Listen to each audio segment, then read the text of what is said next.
we were told that when we're born, we have a fixed number of brain cells.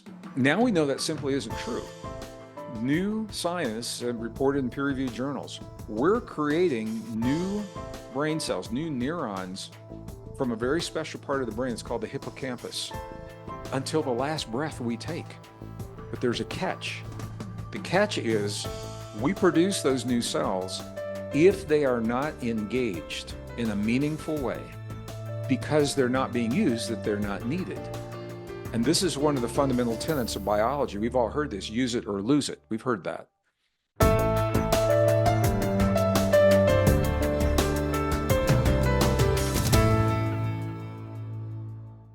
Thank you for joining us for another awesome episode of Bioenergetics Beat. I'm Heather Gray, a functional diagnostic nutrition practitioner and bioenergetic practitioner, and today's episode is brought to you today by Nikki, Unleash the Wellness Within. It's a non-invasive, easily affordable, and highly effective approach to wellness. It's a wearable device that puts frequency, better-based life in your hands and on your wrist.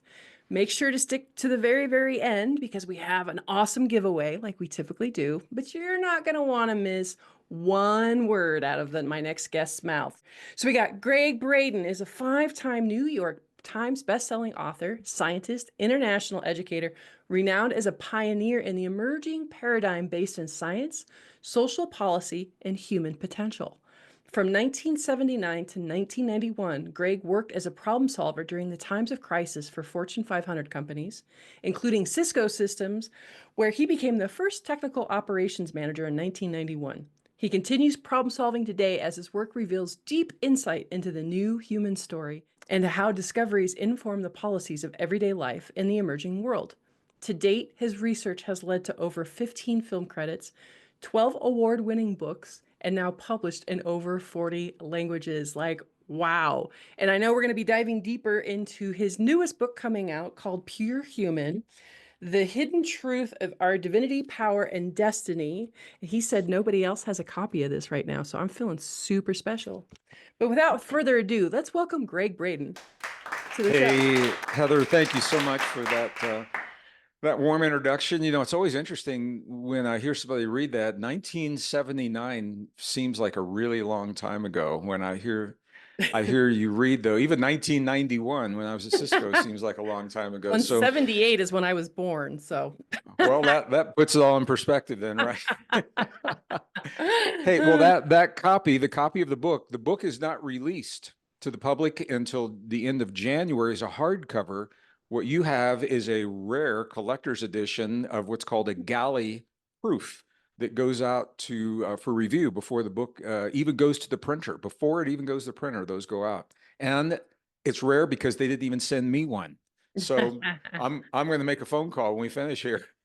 I've got something you don't know.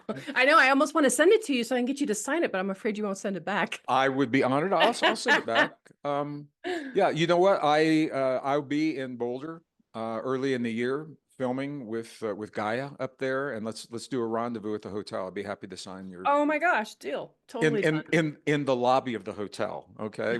Fabulous. All right. I go to Boulder often. I would love to do that. Cool. But yeah, tell us a little bit of kind of like some of the work that you've been up to over the past, couple years, and what led to this book, especially, why are we talking about, AI and human potential and giving away our gifts as human beings? Like unpack this a little bit for me.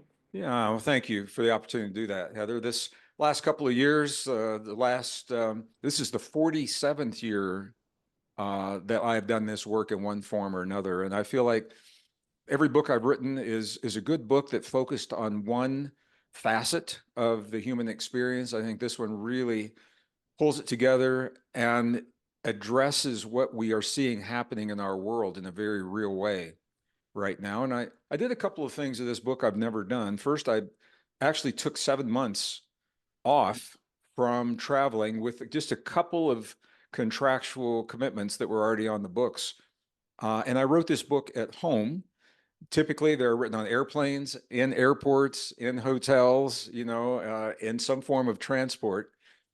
And I felt like the the magnitude of what I wanted to say warranted me taking that time to find just the right words, and not just the words, but the approach, because these are big ideas that I'm sharing in the book.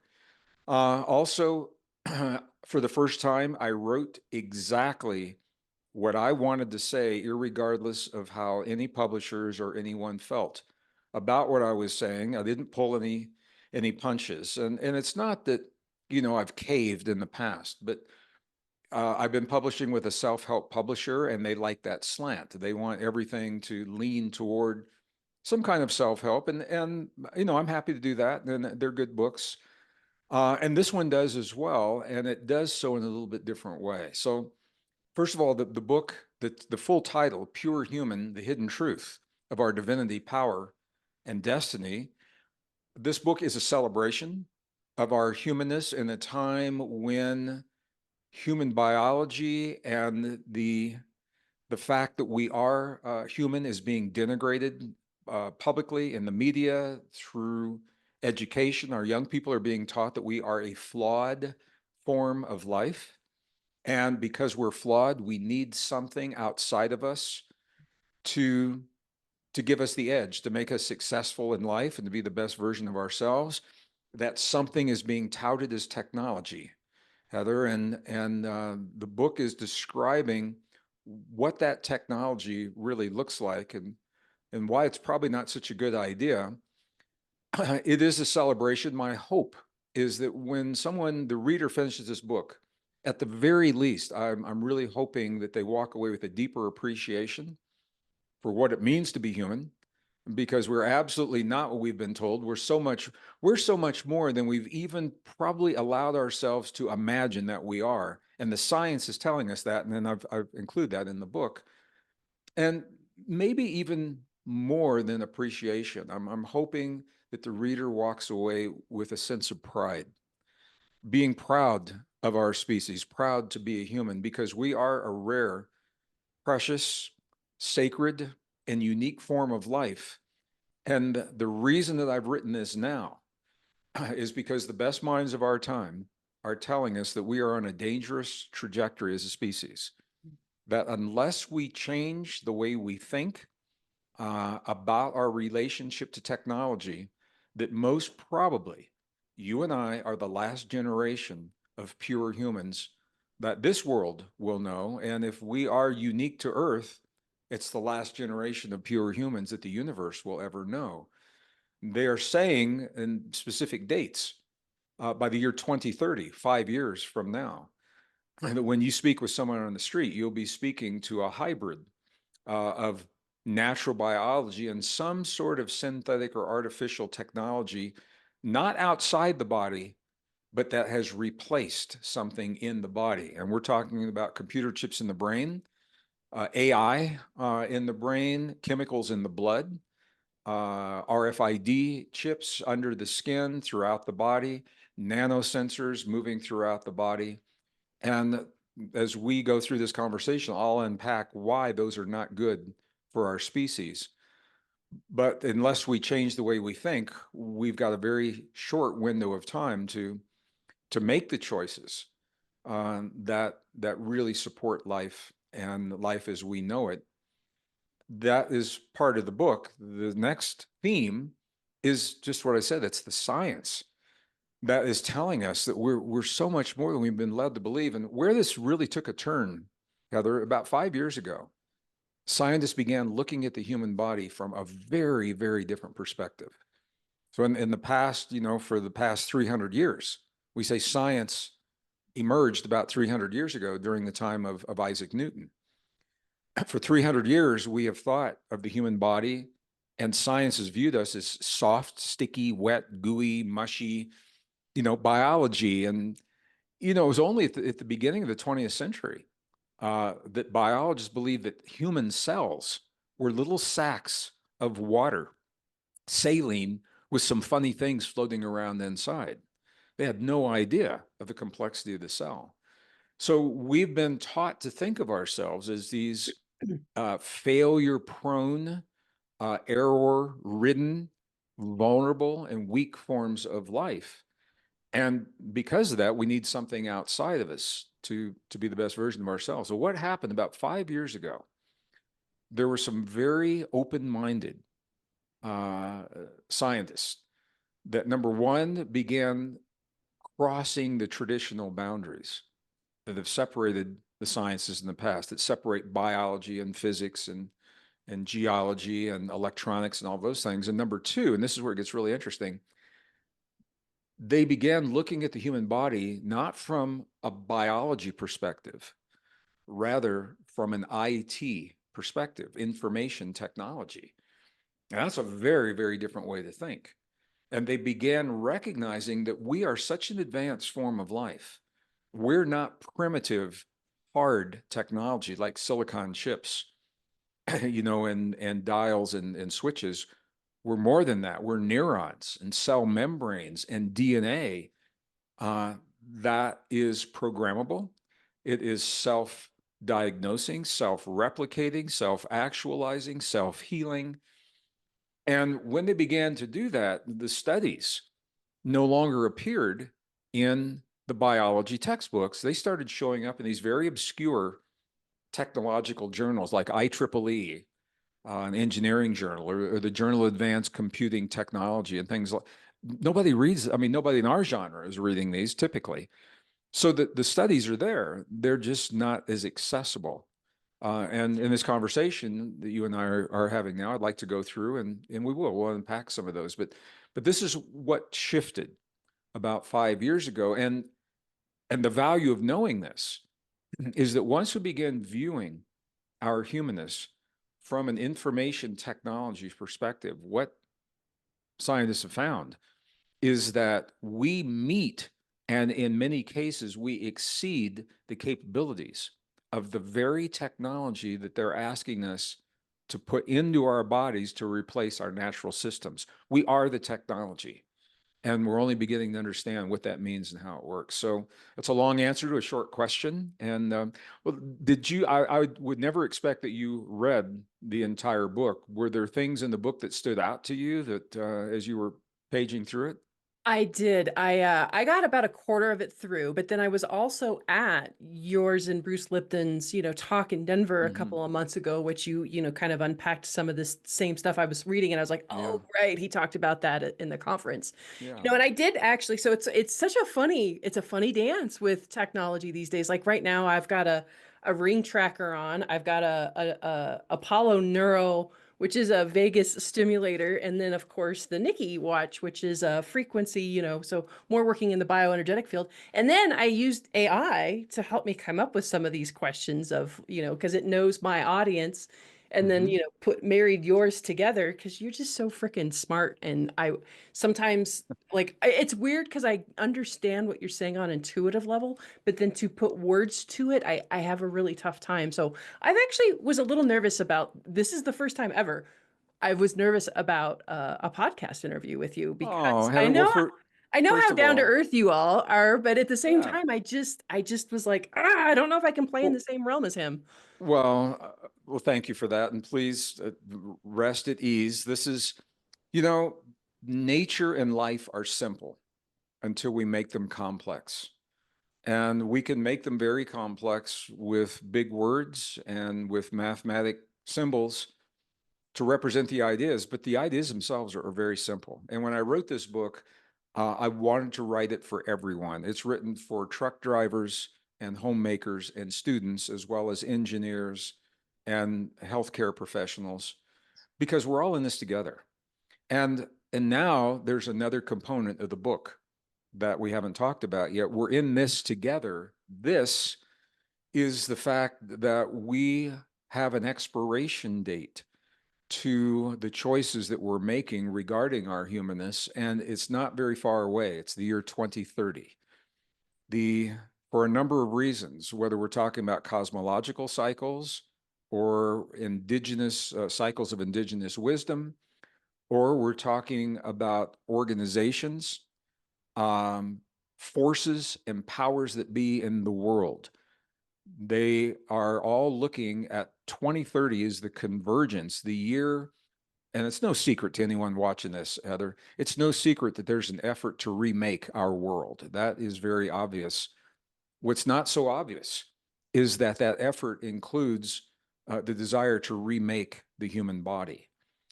That we are now living what some people are calling the fourth industrial revolution, or you see it in popular media as the Great Reset.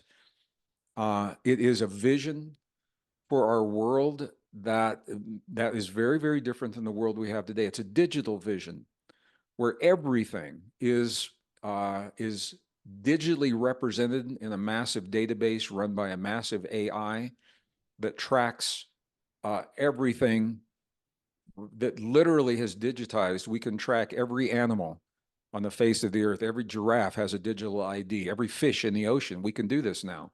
Every fish has a digital ID. Every tree has a digital ID. Every human has a digital ID. And with that human, the AI is able to track our habits of living, where we travel, how we travel, what we consume, what not just our biometrics, not just heartbeat and skin galvanic response, but literally emotional responses, all wrapped into a big AI that is the focus of a way of looking at the world from a perspective of power, control, centralization, and authoritarianism, which is counter to the freedom and the sovereignty that we are wired to experience in our lives. It's not good for us. This view is not good for us.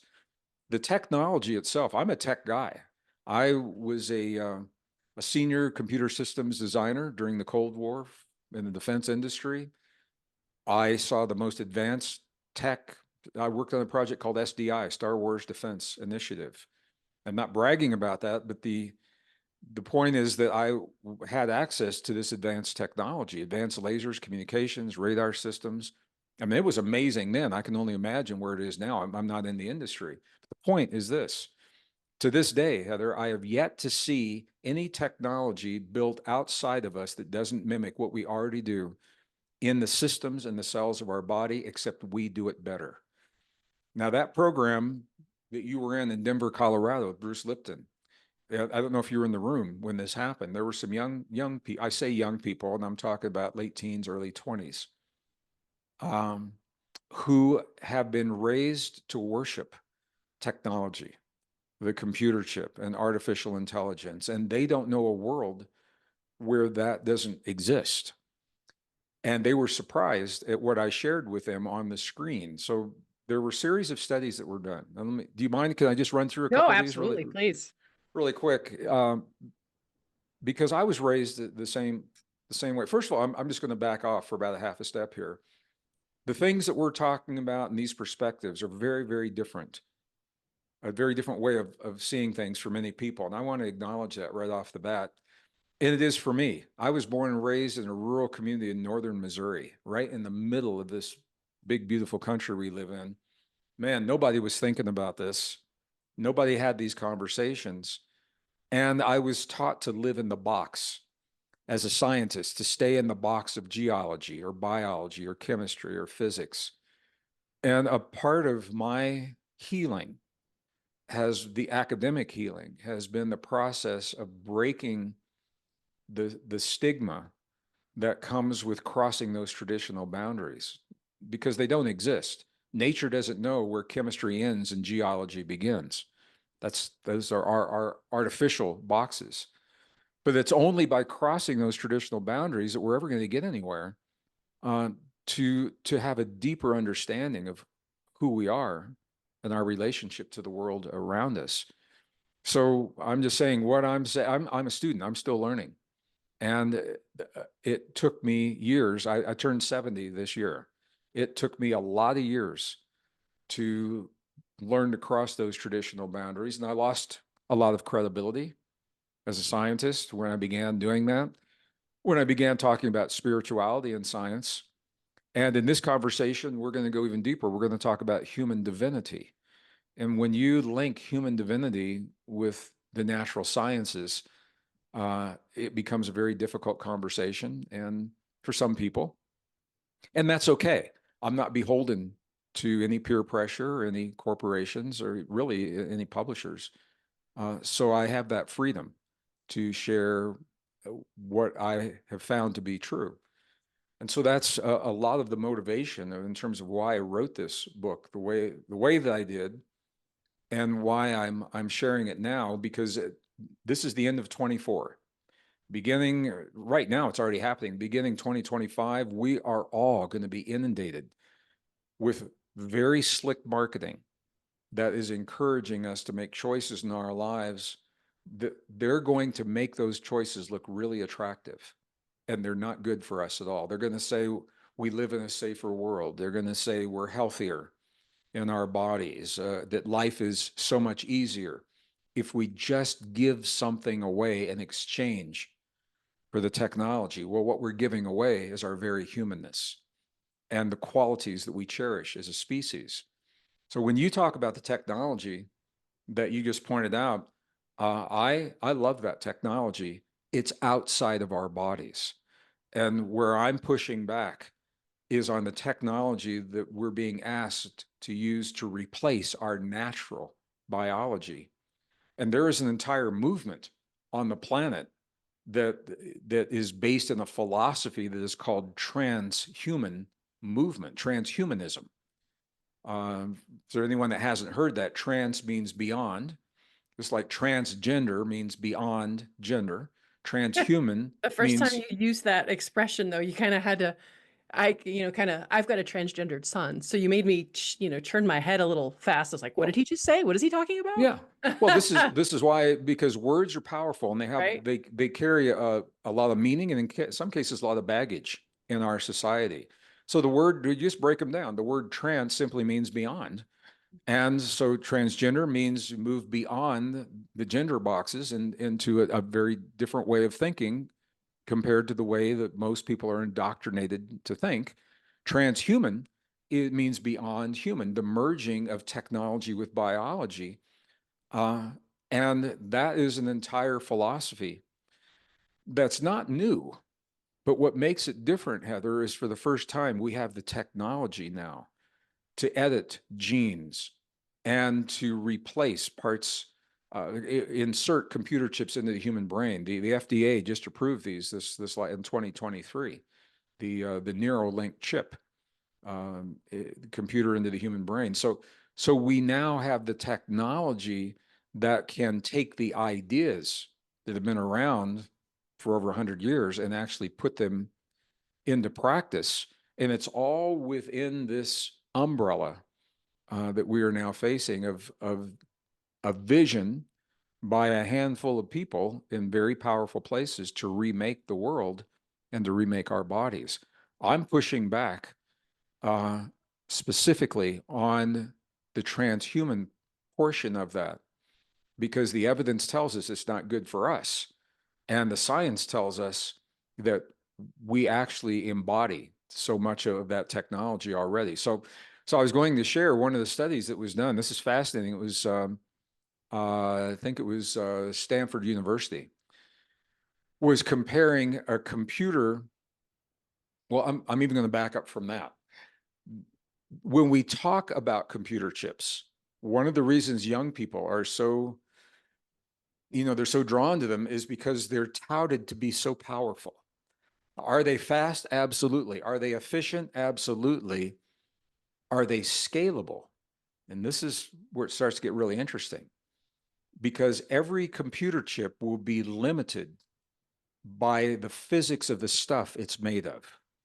So if we're talking about a silicon chip, silicon is what it is because the atoms of the silicon are arranged and spaced in a certain way.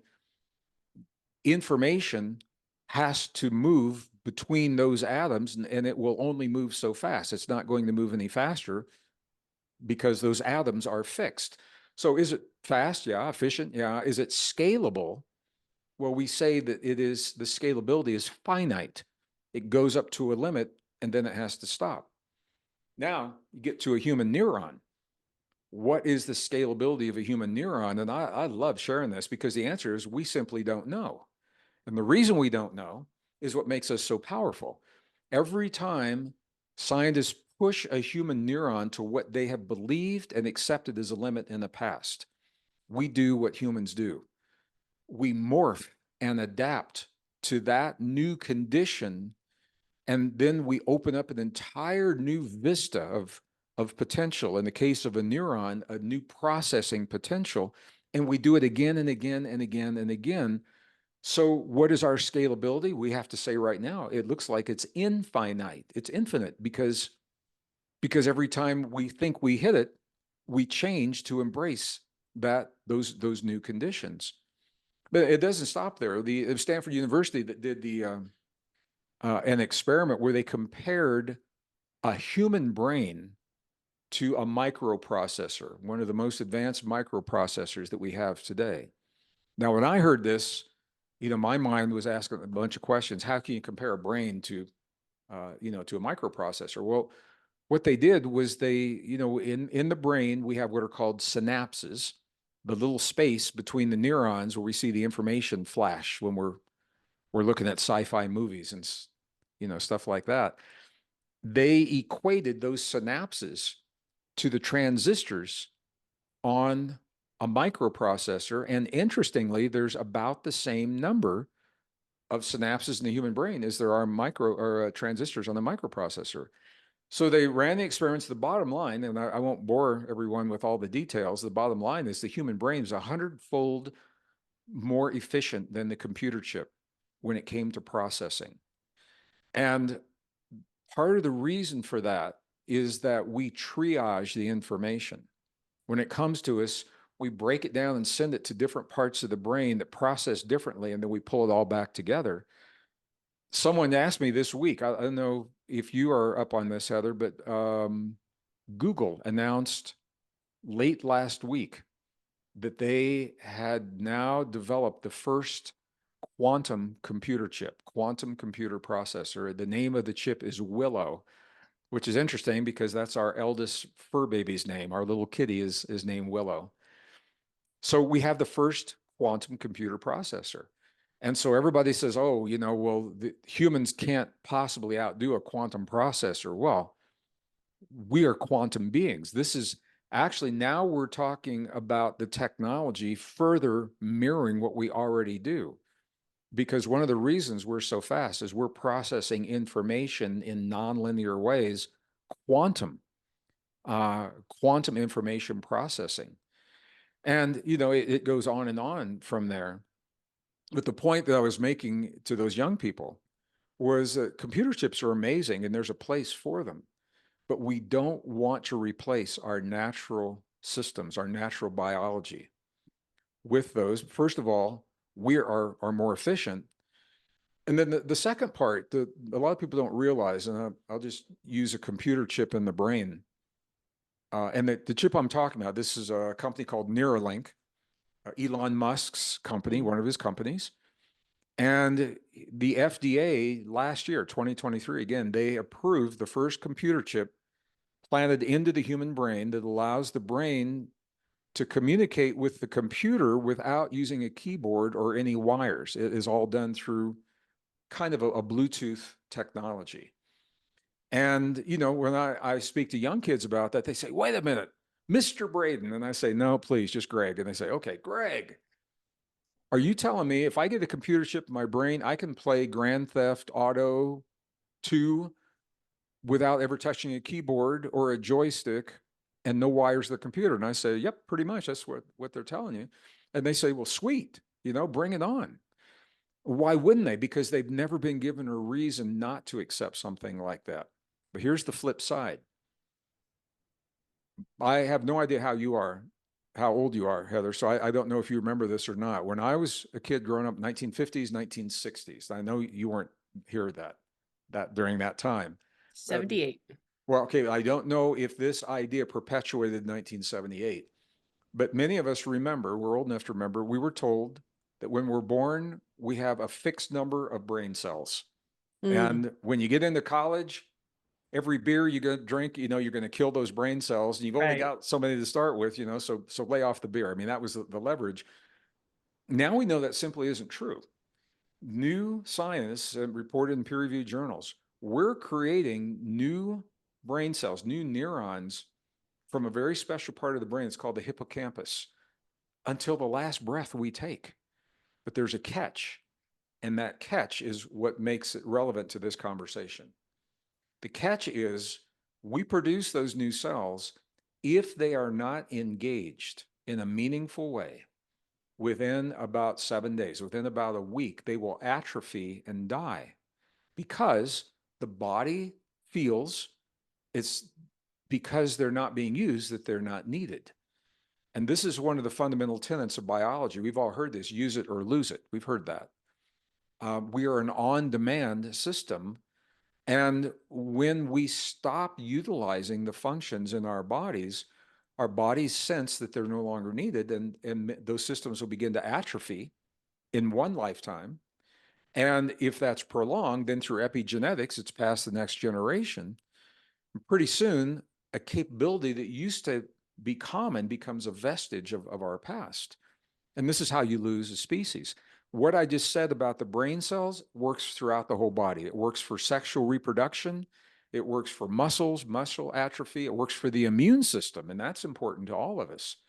If we're allowing another system to mimic our immune system, then our body's own natural defenses begin to wane and atrophy. And this is very well documented. We've all seen this, and anybody that's reading up on the studies. So these are all considerations, the transhuman movement. If we're replacing in mass natural systems, if we're doing it, so for example, there is a proposal to chip computer chips in the brain of every newborn by the year 2030 to give them the edge so they can compete in the world. I believe, my one man's opinion, I think it's a really bad idea. But that doesn't mean the technology is bad, because it's the thinking underlying it. So think about it from this perspective. A man or woman goes off to the battlefield in Afghanistan to serve their country, and they come back missing arms and legs. We now have the technology. We can build prosthetic arms and legs, and we can allow them to communicate with a computer chip in the brain. And if they're able to do that, and now they can hold their babies in their arms and brush their own teeth and comb their own hair and feed their own faces. What a beautiful, beautiful thing. It's a beautiful case by case application of this awesome technology. But when the technology is unleashed in an environment of control, authority, those kinds of things, and used in mass for everyone, it takes on a whole new meaning. So I use that as an example. I'm not anti-tech. I am pro-human, and I am pro-human species. And the proposals that are being made deliberately are made to remake not just the world around us, but the world within us. So we just covered a lot of ground. I'll stop there for a minute, Heather, and I was see. just going to say, when we got to stop for commercial here really quick. So let's do that right now. We're just going to pause real quick for commercial. Don't go anywhere. We're going to be right back. I actually have a couple questions I'd like to ask him. And we was jumping into CRISPR. He talked about the gene therapy too, which, being in the health field, it's got so many fascinating applications. But again, it's so scary because in the wrong hands, yeah, it's definitely a can of worms, this conversation, for sure. But don't go anywhere. Stay tuned. We'll be right back. The very first day that I wore the device, I slept through the night, which is amazing. It looks like a little watch, but it's actually a frequency device. It's bioenergetic, so it has this little frequency light situation that goes into your arm, and it pretty much makes an immediate difference. So there's like a sleep mode. When I go mountain biking, I throw it on energy booster. Once I'm done mountain biking, I actually switch it to the other mode they have is pain and relief. When I'm in a stressful situation and I put it on, it helps me almost immediately. I immediately feel calmer, whether that's a frequency or me knowing that it's working or knowing that it's helping in addition to that. One of my buddies was like, do not discount this. This is an amazing device. You've got to give it a chance. It's got so many options. I'm just going to go over, it's like a menu that you can choose. It's so easy to use. You just click on what you like. For example, it's got travel, pain relief, energy boost, allergies. I really, really love this device. In fact, I have two of them because when one is charging, I want to wear the other because I'm never without it. It will never give you something when your body doesn't need and it is not natural. That's what I love about the device. Put it on focus, maybe halfway through the day as I was losing focus. And within about 10 minutes of turning on, I feel like my brain is just like, I'm connected. Like, wow. Trying all the frequencies and I love it. The one I'm using right now out on my walk is energy. It just energizes me. And I'm finding that I've got more stamina and more energy than I thought I would. My Nikki helps me sleep better at night and helps me feel less stressed. I really been enjoying it. So I've noticed my energy's been up. I've been sleeping better. So the Nikki is one price, and then you pay for the frequency sets separately. So you can get the wellness one, which is awesome. I really do love the new Lyme frequencies so much. It's incredible. Nikki Wellness Technology.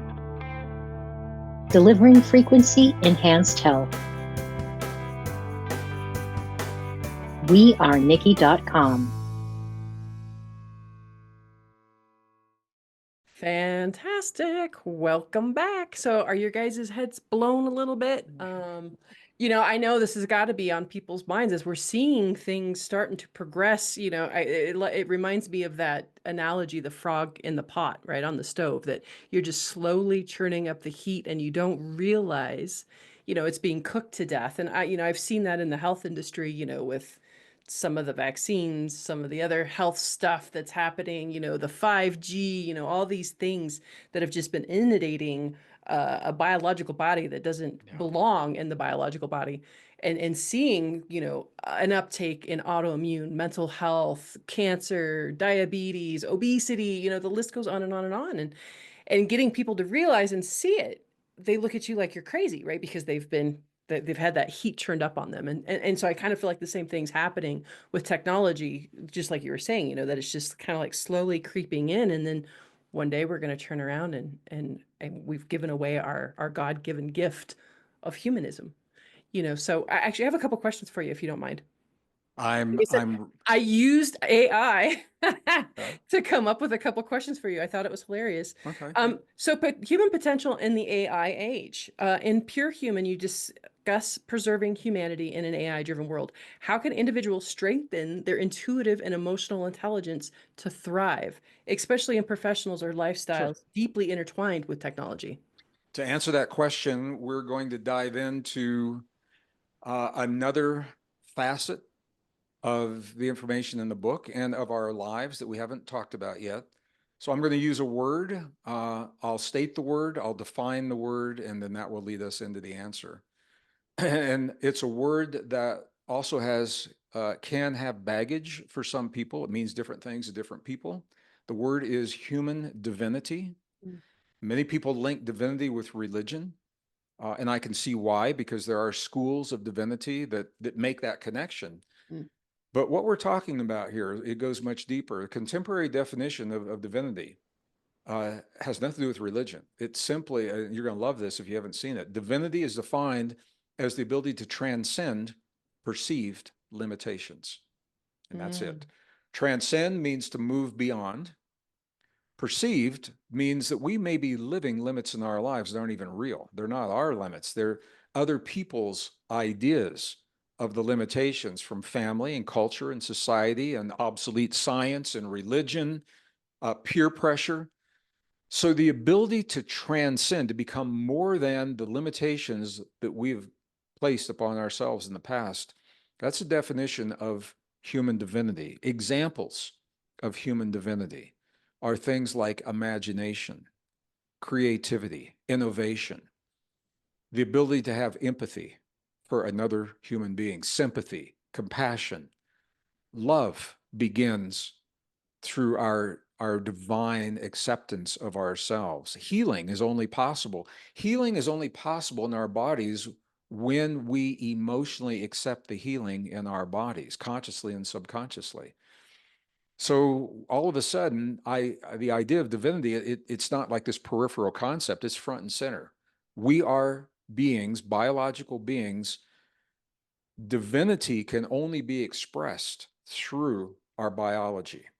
If we don't have these bodies, we can't express that divinity. We may be an invisible spirit or a soul, or however people want to think about that, but we can only love and forgive, imagine and create and heal and innovate through these bodies. And this is why the biology is so important. Okay, so divinity is on the line right now. The effort to veil, mask, or deny human divinity is a form of what we call evil in the world. The idea of evil, when I was growing up in Missouri, it used to be a joke. We'd all talk about a little red devil on your shoulder. You had a pitchfork, pointy tail, you know, and horns, and the angel was here, and they were having these conversations back and forth. Well, evil is very real, Heather, and it has played a powerful role in forming civilizations throughout history. And forces of evil ebb and flow at different times in history.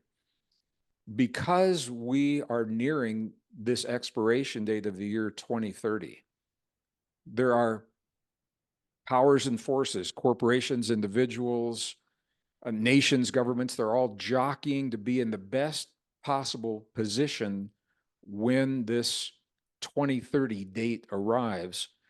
And to help them with that, they are proposing and they are implementing practices, including transhumanism, that veil or mask or deny our divinity.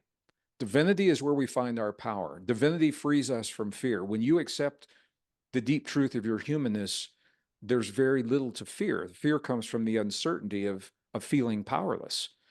So anything, now we're going to have a benchmark definition, because fear and evil is very nebulous. What does that mean? And I want our viewers and our listeners to have something concrete to latch onto, because we're inundated with it every day of our lives. Evil is anything that denies us our divinity. Okay, anything that denies us the freedom to imagine, to create, to innovate, to express our ideas through many forms of media to another person. Anything that prevents us from loving fearlessly and for living the best version of ourselves. When we live the best version of ourselves, we are embracing our divinity. All right, so there's a concerted effort in remaking the world, as we said, and remaking our bodies. Anything that veils our humanness, that veils our divinity, is a form of evil. And there are many forms of evil. There's technological evil. There is biological evil. There is psychological evil. There's kinetic evil. Those are the battles that are playing out in Gaza and Ukraine right now. There's economic evil. There's financial evil. There's political evil. So many, many faces. But if you look closely, the common theme is they all attempt to take away from us the very things that we celebrate and that we cherish in our humanness. And even more than that, they will often, if we allow them, Heather, those forces will drive us to become something that we would never choose to be in a million years. They will drive us to our most primal states of fear. They'll drive us to hate. They will drive us to feeling we need vengeance when something happens. Those aren't our natural states. And I don't know if I'll ever talk to our viewers again. And what I know is that we're all feeling the pressure, and it's going to ramp up as we get closer to that year 2030. And it'll happen through very sexy marketing in the media. For example, right now in Northern Europe, Sweden is leading the world in some of these transhumanistic ideas. Sweden. They are openly, Really? Yep, they're openly accepting RFID chips and requiring them from some companies. So there are commercials. I've seen some of these on on the internet, on YouTube, that look like this. Here's a guy, he's walking down the street, sky is blue, the birds are singing, nice music is going on. He has no briefcase, no car keys, no wallet. And he says, I've never been freer in my life, because wherever he goes, he's got 15 RFID chips in his body. So when he wants to go into his office, he puts his wrist up and there's the RFID chip for that. And he goes to the grocery store and pays on the scanner, and he goes to get in the car. What they are not saying, and this is the kind of marketing that makes it look really sexy and very attractive. And we're told that our lives are easier, freer, and safer. And not just with RFID chips, but the nanobots that circulate, through the respiratory system or the circulatory system, or, any of these things. They're not giving us the flip side. And the flip side is that these technologies veil and in some cases deny our divinity. Anything that veils or denies our divinity is an expression of evil. Divinity is the ability to transcend perceived limitations. Anything that keeps us away from our power is a form of evil. And from that perspective, we are faced with it every day. Unknowingly, if we don't know this, people will accept these things into their lives and then regret their decisions at a later time. So I would never attempt to convince or persuade anyone of what to do. I invite my community, my global family, to be aware. Our very humanness is on the line. And this isn't something that can drag on for decades. Within just a few years, we will either have made the choice to cherish our humanness, or we will become a hybrid form of life, merging biology and technology. I was at a conference recently and the scientist said, well, Gregg, isn't that the next step in evolution? And I said, absolutely not. I said, it is a form of forced evolution that is taking us into a direction that's not good for us. It is not natural evolution. And how do we know that? Because the technology takes away human capabilities. It replaces them with gadgets, with machines. Are they fast and efficient? Absolutely. What is the price we pay for speed and efficiency? Is it worth our very humanness? Now, there are deep spiritual and philosophical considerations that I go into in the book beyond the scope of what we can do well in this conversation. But I'm acknowledging, Heather, it is a big conversation. And it doesn't have to be. I've just given people some reasons to think differently about themselves and what's happening in the world. But if we're not interested in any of that, it all comes down to love. It's that simple. And the question simply that we're all being asked is this: do we love ourselves? Do we love ourselves enough to accept the deep truth of our humanness and our divinity and the responsibility that comes with embracing the power of divinity in our lives? That's it. Do we love ourselves enough to celebrate and accept our humanness, to protect, care for, and protect the vessel, the human body that makes that possible? And the answer, it's not a question you answer with words. It's the way you live your life. Because every moment of every day, we are either choosing to affirm or deny our humanness, affirm or deny life in our bodies. How do we speak to other people? What words do we use? What words do we allow people to address us? I know as a therapist, you see this all the time. What choices how do we nourish our bodies? And I'm not saying there's right or wrong. I'm saying it's the consciousness that says we have a choice, and the awareness to take care, the best care of ourselves that we need to. We need to be healthier now than we ever have, because the movement to remake the world in our bodies is stress, and it's creating stress across all segments of our population, rich and poor, privileged and not privileged. Everyone is feeling that stress. We need to be healthier than ever. And I know in other programs, you talk about ways to relieve that stress. We do in our programs. Heart-brain coherence is a technique that relieves stress all the way down to the molecular level, down to the DNA level. So the book covers these topics from a layperson's perspective, a non-technical language. There is the last chapter is a summary of the high points from throughout the whole book. If you don't want to read the book, go to chapter 8, and there are 70 keys. They're called pure human truths that you can just start at the beginning and read them through. And some people do that. I've seen study groups that are forming around those pure human truths that they've seen in the advanced copies of the book already. So in that way, I've done my best to make it accessible to everyone.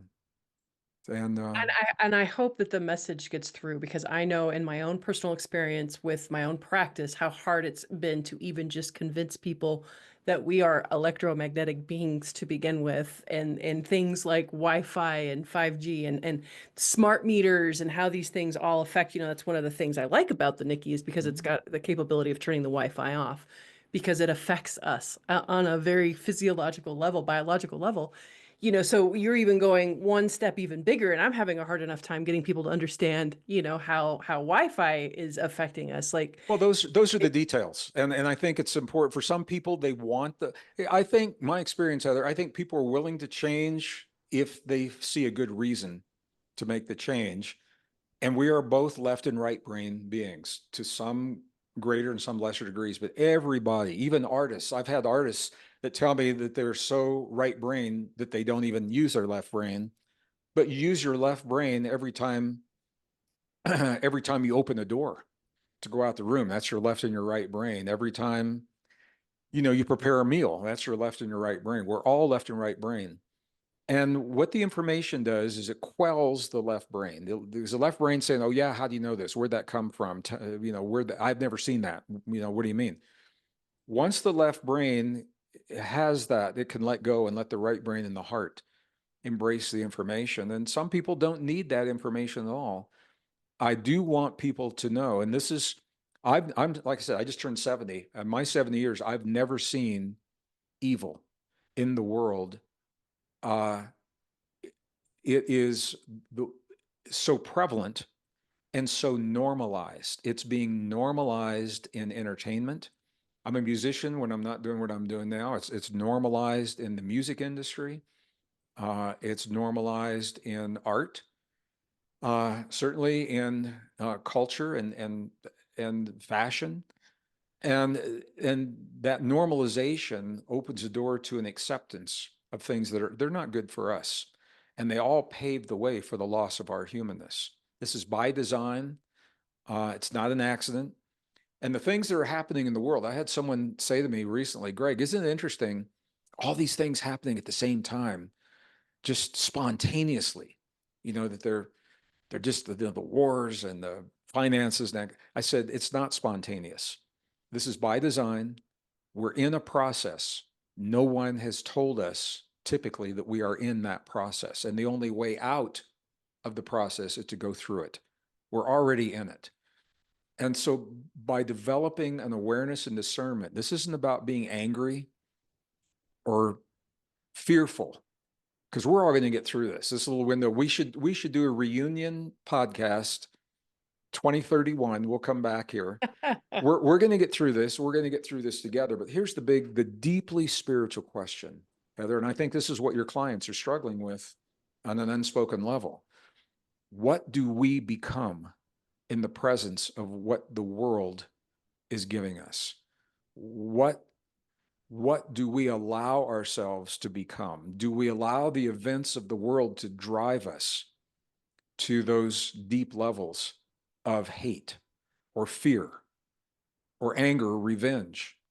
And if we find ourselves in those places, we have the tools to reconcile that.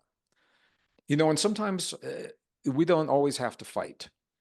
When we talk about a battle between good and evil, the old idea of, I just want to clarify this. Do I have a few moments? May I clarify this? Absolutely. Absolutely. When we talk about a battle, the old idea of a battle is opposing forces meeting and one of them being stronger than the other. That is an obsolete idea of a battle. And anyone that clings to that obsolete idea, that's what keeps us or them locked in the suffering of that old idea of battle. The battle between good and evil, we're not trying to win. What we're trying to do is triumph. Triumph is different than winning. How do we triumph? If the goal of the evil is to deny our divinity, then we triumph by living our divinity, by living the best version of ourselves, loving fearlessly, forgiving without expectation, allowing ourselves to do what humans do, to imagine, innovate, and create, and to communicate and share those, and to heal our own bodies. Let the body's intelligence do what the body knows how to do. Anything that veils that is a form and expression of evil. So the way that we triumph is by living the best version of ourselves. When we do have to fight, and sometimes we do, we all know we're spiritual warriors on some level. It's not about how we fight, it's about the motivation. Do we fight because of our hate for the enemy that we perceive in front of us? Or do we fight because of the love for our families, our communities, our humanness, those that trust us, behind us, that have our back? What is the motivation? That's a deeply spiritual principle. And when we allow ourselves to be made into something that we would never choose to be, that is evil at work. So here's why I'm saying this. We have just come through a very difficult election here in the United States. And I've have people that used to be my friends. I've lost friends because of this book, because of these conversations, and because I didn't share their perspectives. Friends that allowed themselves to be driven to such depths of hate that they are blinded to the beauty and the good that exists in the world, that we can all bring forward to create the kind of world that we know is possible in our hearts. It's hard to see all of that if you're laser focused on one event or one person that has you've allowed to evoke the hate. So it is a choice to hate, and it's a choice to love. And the choice to love is an expression of human divinity. So once again, we come back to this. This is where we find our power. Absolutely. Absolutely. Absolutely beautiful. So tell people, where can they get, so this is going to be coming out the end of January, correct? January 28th is the release date. It's available for pre-order right now. I think the first print run is going to run out before it's released, which is really good. That's a good sign for our community, because it means I'm speaking, and I am on a virtual, well, actually a real multi-city in-studio podcast tour, where in the past, we do a book tour and have an evening event, and we reach, 500 or 1,000 people, which is great. But on the big picture, it's not that many people.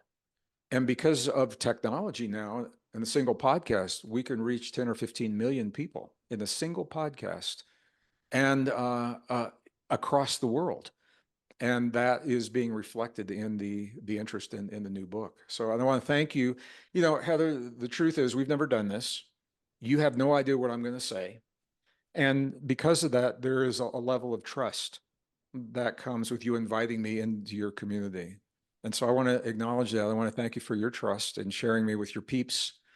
And I want to thank everyone that supports this podcast, and not just that, Heather, but the community that you are creating around the work that you do. It's more important than ever now to have community.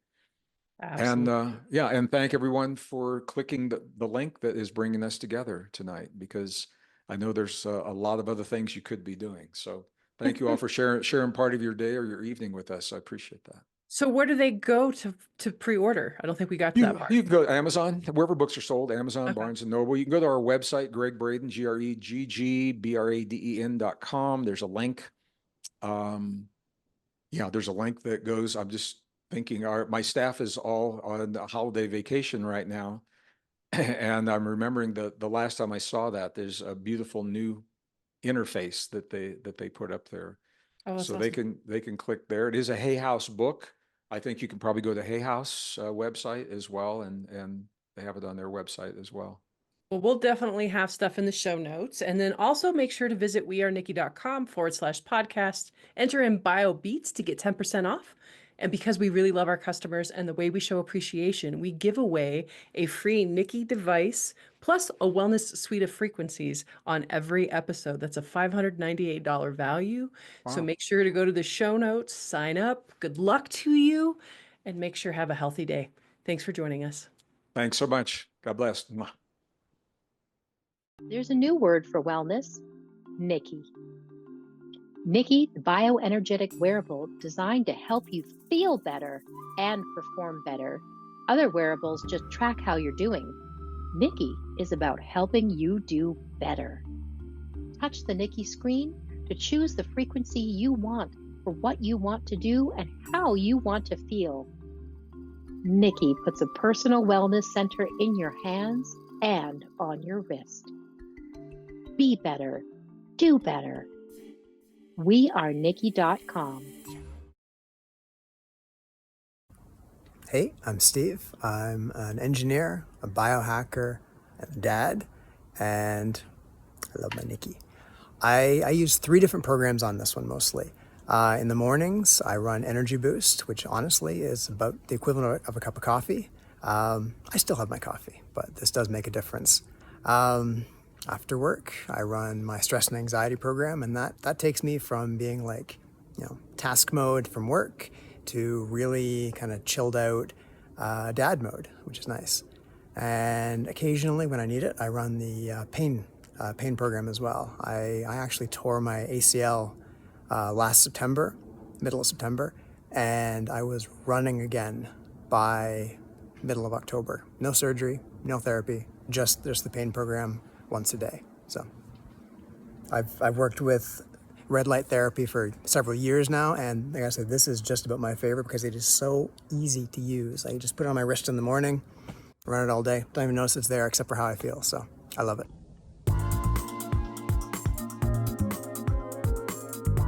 Nikki Wellness Technology. Delivering frequency enhanced health. wearenikki.com.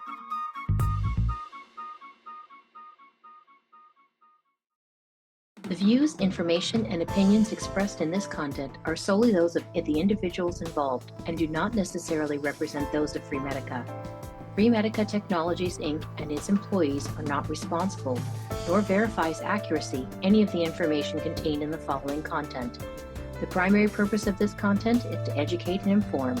This content does not constitute medical or other professional advice or services.